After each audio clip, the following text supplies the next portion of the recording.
Salut les hobbyistes, c'est Sly au montage et Vince à la peinture pour Dungeon of Perdition Miniature Painting. Et sur cette vidéo, on va se faire une peinture vite fait, bien fait, des zombies dédiés à Age of Sigmar ou à Cursed City, le dernier Warhammer Quest. Donc bon, j'avais besoin de peindre des zombies pour jouer, pour le hobby. Et donc je me suis dit que c'était l'occasion de faire une petite vidéo. On va se faire ça en maximum au contraste, full contraste. Et on va essayer de faire quelque chose de très rapide, mais de chouette. On va aller plutôt dans le sombre et le grim dark.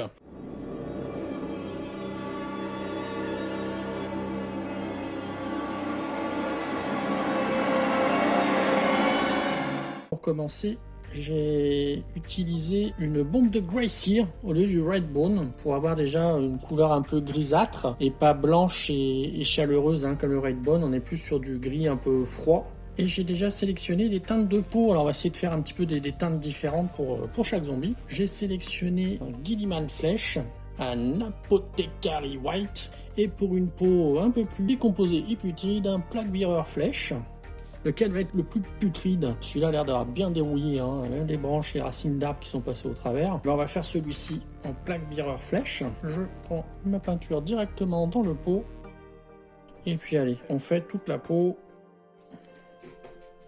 Alors on essaie vraiment de se limiter à la peau. Il faut éviter de trop déborder avec la contraste. Alors, quand c'est une couleur claire, vous savez que vous allez recouvrir avec une couleur plus foncée. Vous pouvez déborder un petit peu. Mais si vous débordez avec une couleur foncée sur une zone que vous voulez plus tard peindre en clair, c'est plus embêtant. Donc essayez de rester un petit peu concentré. Vous pouvez quand même essayer d'aller vite.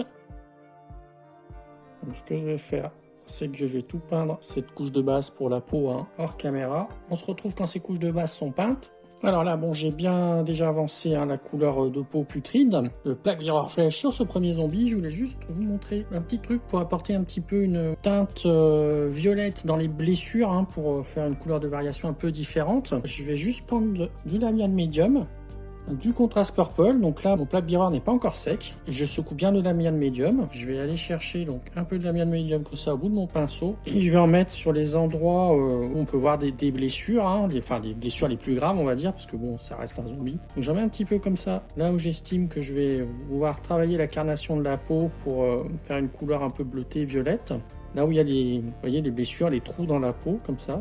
Alors, je l'ai mis là, là et là. Ensuite, je prends mon Magos Purple. Je remets vraiment un tout petit peu au bout de mon pinceau, voilà, comme ça. Je vais même en enlever, parce que je trouve que j'en ai trop. Et on va venir donc sur les blessures, juste mettre une goutte comme ça de Magos Purple, qui va se diluer dans le lamial et se mélanger un petit peu avec le vert. Donc j'en ai mis là. J'en ai mis là. Et on va en mettre aussi sur la blessure derrière. J'ai insisté un petit peu là.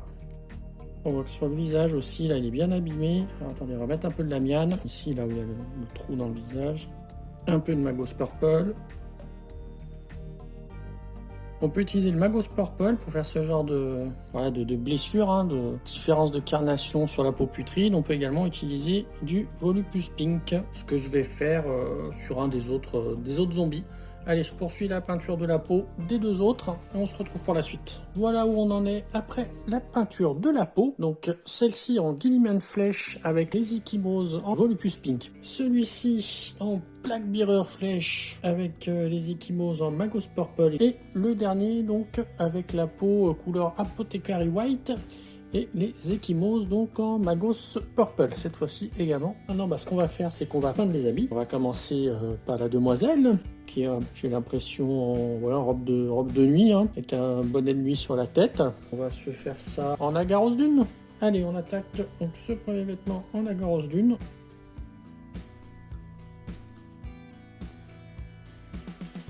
On se fie avec le pinceau, on essaye de ne pas déborder là où on a déjà peint. Hop, je vois que j'ai oublié de peindre le cou derrière en Guilliman Flesh, je reviendrai dessus.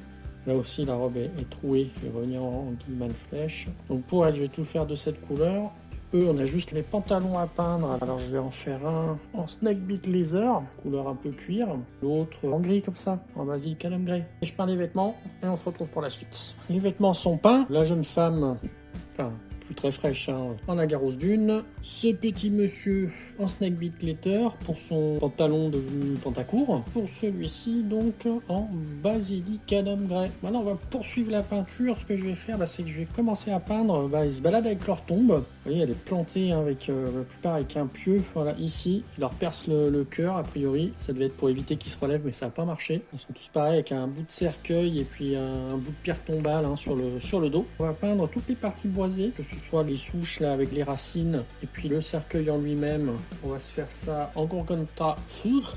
Et on va essayer d'épargner les parties texturées là comme ça. On viendra les faire en verre pour que ça fasse comme de la mousse. Vous voyez ici là, c'est texturé. Il y aura des parties métalliques. Hein. Par contre, on utilisera une peinture métallique, peut-être à l'huile Belcher, on verra plus tard. On va peindre les racines. Je vous montre pour un. Alors s'ils n'avaient pas cette tombe hein, sur le dos, ça irait bien plus vite hein, pour la peinture de ces zombies. Il y a d'autres modèles hein, chez Games Workshop ou Age of Sigmar, ils se baladent pas avec leur tombe. Mais bon, ceux-ci sont originaux, sympas, ça change un peu. Voilà, le pieu hein, qui traverse, la racine. Vous voyez que c'est un marron foncé. J'ai débordé hein, avec mon Guilliman Flèche et puis avec mon Agarose Dune. C'est pas grave, comme c'est une couleur plus foncée, on vient recouvrir ni vu ni connu. On a peint les racines. Donc maintenant, le dessus du cercueil. Donc comme je disais, on va essayer d'épargner ce qui est texturé. On n'oublie pas dessous. J'ai peint les planches du cercueil, les racines. Maintenant, on va faire la souche ici. Alors, c'est plein de petits détails. Hein. Faites attention, il y a des bougies par exemple sur certains, ou des crânes. Donc, tous ces petits détails, on viendra les peindre d'une autre couleur. Le pieu là qui traverse tout. Voilà, je vais poursuivre sur les autres et puis on continue sur l'étape suivante. Voilà où on en est une fois qu'on a peint toutes nos parties boisées, donc en Gorgonta Fur, les petites planches cercueil hein, qui restent sur le dos, les racines, souches d'arbres et poteaux en bois là, pieux. Là j'ai également peint une couche d'Apothecary White sur la pierre tombale. Hein. Je passerai peut-être une deuxième couche pour que ce soit un petit peu plus foncé. Et puis là, on va faire, comme on a dit tout à l'heure, en cri de camo, on va faire tout ce qui est espèce de mousse là sur les pierres tombales. C'est peut-être aussi un mélange de terre. Hein. Donc il y a encore de la terre fraîche sur les pierres tombales, mais on va y faire en verre comme de la mousse pour apporter un peu de contraste.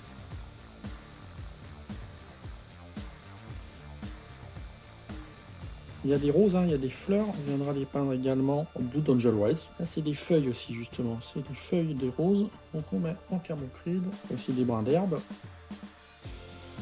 Quand même pas mal de détails hein, sur ces petits zombies. Hein.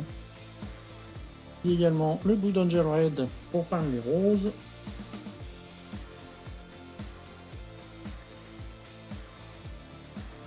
Là, on essaye de ne pas déborder sur les autres couleurs, pas trop. On en a quelques-unes derrière. On se fait ça sur tous nos zombies et on continue ensuite avec d'autres détails. Voilà ce que ça donne une fois les roses peintes avec la végétation, toujours avec les trois en même temps. Maintenant, ce que je vous propose de faire, c'est de peindre toutes les parties métalliques. Alors là, pour le coup, on va sortir un peu du contraste. Faire ça tout simplement en liquide Belcher, hein, avec un petit peu d'eau, un peu dilué. Et là, vous voyez, on va peindre les pics, là, une espèce de barrière en métal. Il y a des cadenas. Et ce petit monsieur, il y a un cadenas, il a un bracelet métallique, hein, on dirait même une menotte. Un cadenas ici aussi. Ils avaient mis un pieu hein, pour les maintenir sous terre, ils avaient mis un cadenas sur le cercueil, mais ça n'a pas suffi, hein, 2 cadenas même. Tout ça en liquide Belcher. On viendra bien sûr vieillir hein, ce métal, c'est la prochaine étape.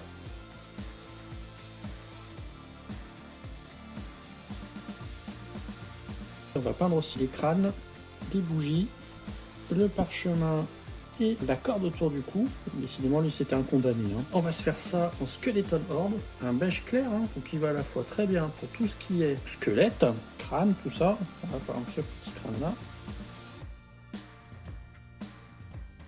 Et comme je vous disais, ça va pas mal du tout également pour les bougies.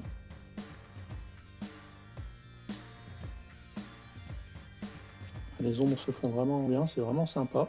On fera les petites pointes les petites mèches en abaddon black, hein, tout simplement.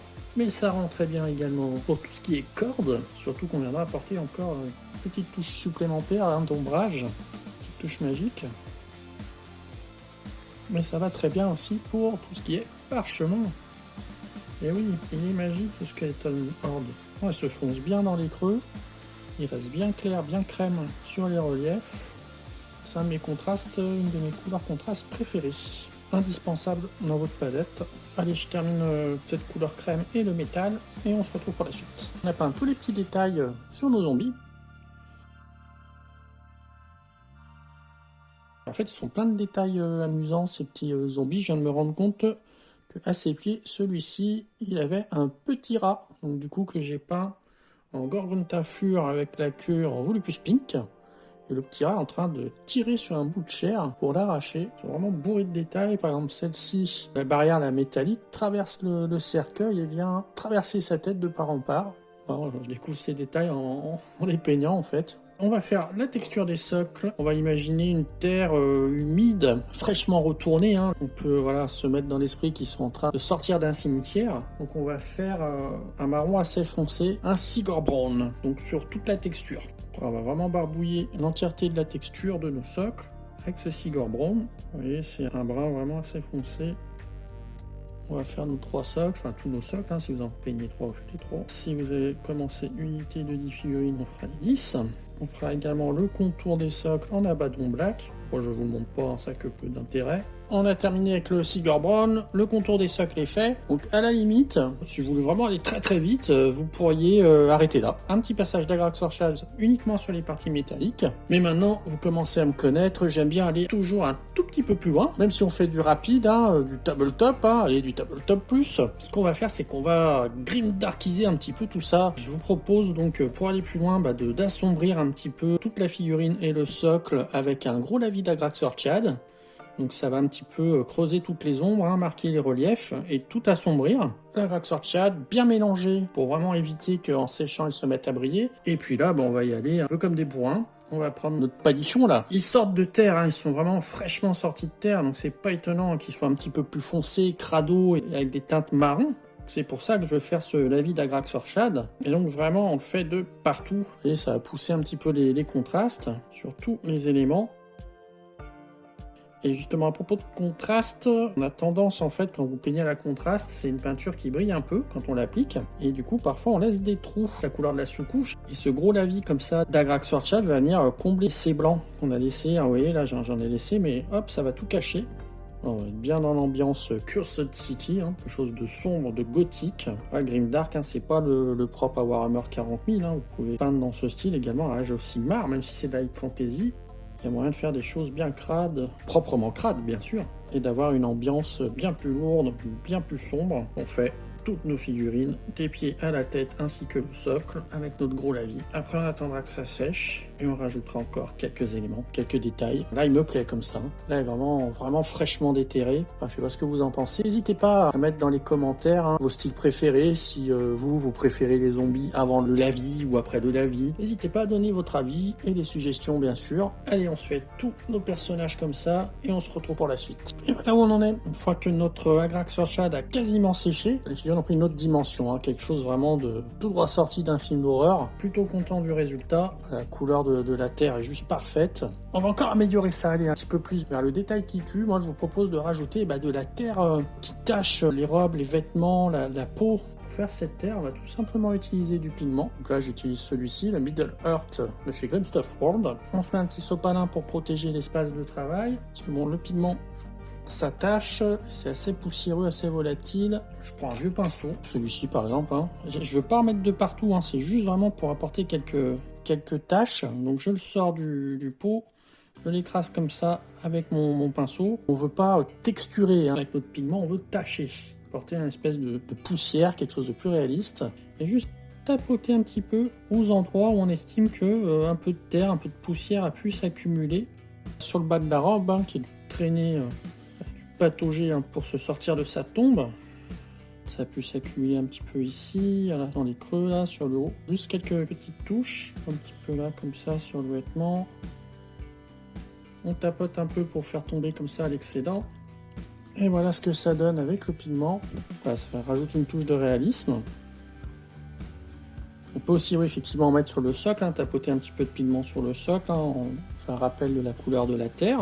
pour terminer, ce que je vous propose, c'est d'utiliser quelque chose qu'on n'utilise jamais. Vous avez peut-être acheté le pot par erreur en voulant prendre du Nulloil, le fameux Nulloil Gloss. Pourquoi faire? Tout simplement pour apporter un peu d'humidité dans les creux de notre terre sur le socle. Hop, je prends mon Nulloil Gloss tel quel au bout de mon pinceau. Et puis on va le mettre dans les creux.